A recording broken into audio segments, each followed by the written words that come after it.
Okay, in this first section, we're going to talk about the typical direct-to-consumer products company.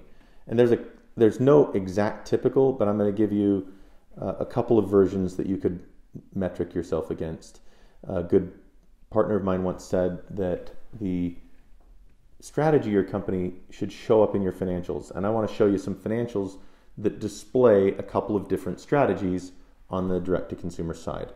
So let's jump into that.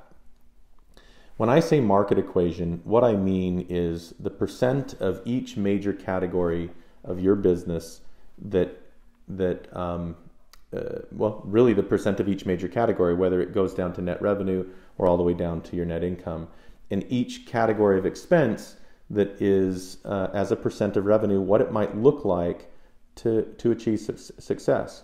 So I'm showing here two different companies, a high margin, high marketing company, and more of an average margin, maybe more typical of what I often see in maybe a startup mom and pop non-VC scenario.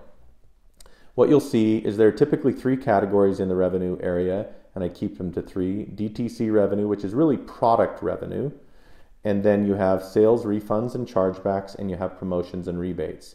Now, this one's got a 5% sales refunds and chargebacks. It's a supplement company, and so it's a little bit higher than what you would normally see. That number should be in the 2 to 5% range. Promotions and rebates, that's when you do a coupon or a price reduction or something like that, just in your promotional cadence. Down below this, you've got cost of goods sold, and you'll see the big difference here is the price relative to the cost of the product. You should see anywhere from 15 to 30% on average, and your gross profit then yielding in maybe 70 to 85% gross profit margin.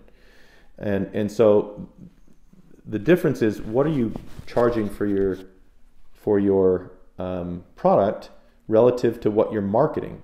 So here in an average company, I see a lot of affiliate marketing and maybe a little bit of advertising. And that's in a more, a lower gross profit scenario. In a higher gross profit scenario, I often see higher marketing, a lot of ads, a lot of video, a lot of content pushing out for a bit of a higher growth situation. So some of this is also dependent on your growth, your margin, and the differentiation of your product. If you come down a little bit lower, the selling expense is really your freight, your fulfillment, and customer service. Some people put freight and fulfillment up in cost of goods sold. Don't do that. Only do freight in when you bring it into your 3PL or otherwise.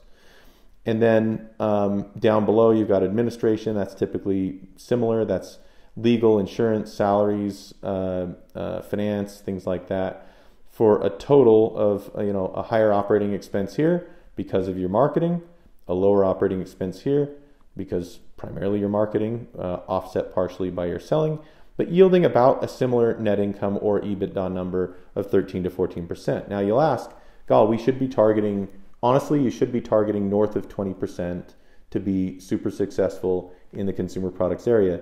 But in this case, this is only direct to consumer and it doesn't have any other channels. Some consumers only want to buy, let's say, on Amazon. So if you don't have Amazon, you're likely to have a little bit lower margin, or any other channels, I should say, if you don't have other channels.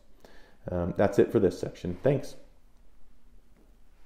3:50. I gave up on the time there. So let's go to the top left. I tapped this in the middle. Hopefully that doesn't show up too loud. Can you go up to, how do you exit the Oh, sorry. screen? Yeah, sorry, I should have killed that. Huh? And then it's right here. And then